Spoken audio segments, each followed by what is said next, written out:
ദില്ലിയിൽ രാഷ്ട്രപതി ഭരണം ഏർപ്പെടുത്തുമോ ഇല്ലയോ എന്നുള്ള ചോദ്യം ആഴ്ചകളായി തുടരുന്നതാണ്.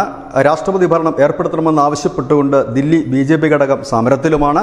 ലഫ്റ്റനന്റ് ഗവർണർ അത്തരത്തിൽ സൂചന നൽകുകയും ചെയ്തു. പക്ഷേ കേന്ദ്രം അതിനൊന്നും ചെവിക്കൊടുക്കാതെ അനങ്ങാപ്പാറ നയം സ്വീകരിക്കുന്ന ഒരു നിലപാടാണ് മുൻപോട്ട് പോയതെങ്കിൽ ഇപ്പോൾ കേന്ദ്രത്തിന് ഊർജ്ജം പകരുന്ന ഒരു സുപ്രധാന നിരീക്ഷണം ദില്ലി ഹൈക്കോടതി നടത്തിയിരിക്കുകയാണ്. ദില്ലി ഹൈക്കോടതി ഇന്നലെ ആ കോടതിയിൽ വന്ന ഒരു ഹർജി, ഹർജി ഇതായിരുന്നു: 2 ലക്ഷത്തോളം വിദ്യാർത്ഥികളെ പെരുവഴിയിലാക്കി സർക്കാർ എന്ന്. കാരണം അവർക്ക് നൽകാനുള്ള പാഠപുസ്തകം പോലും നൽകിയിട്ടില്ല.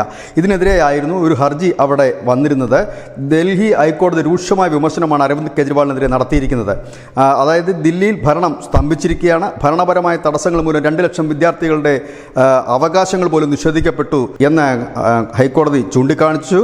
അറസ്റ്റിലായതിനു ശേഷവും ജയിലിൽ തുടരുന്ന കേജ്രിവാൾ നിർബന്ധം രാജ്യത്തോടല്ല, പകരം രാഷ്ട്രീയത്തോടാണ്.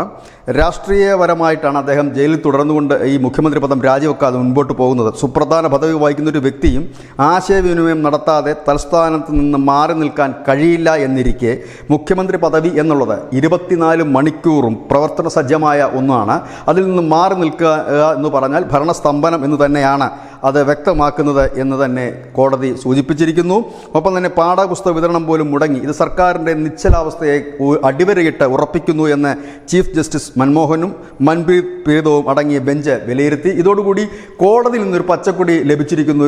ദില്ലിയിൽ ഏത് നിമിഷവും രാഷ്ട്രപതി ഭരണം ഏർപ്പെടുത്താമെന്ന്. കാരണം ദില്ലിയിലെ ഭരണം സ്തംഭിച്ചിരിക്കുന്നു. കാരണം 24 മണിക്കൂറും സജ്ജമായിരിക്കേണ്ട ഒരു മുഖ്യമന്ത്രി ജയിലിനുള്ളിലും യാതൊരുവിധ ആശയവിനിമയം പോലും നടത്താതെ കഴിയുന്ന ഒരു സാഹചര്യം, മുഖ്യമന്ത്രി ഇല്ലാതെ ഒരു സംസ്ഥാനം മുൻപോട്ട് പോകുന്ന സാഹചര്യം. ഈ ഒരു സാഹചര്യത്തിൽ കേന്ദ്രത്തിന് വളരെ എളുപ്പത്തിൽ രാഷ്ട്രപതി ഭരണത്തിലേക്ക് നീങ്ങാൻ കഴിയും, ദില്ലിയെ നീക്കാൻ കഴിയും.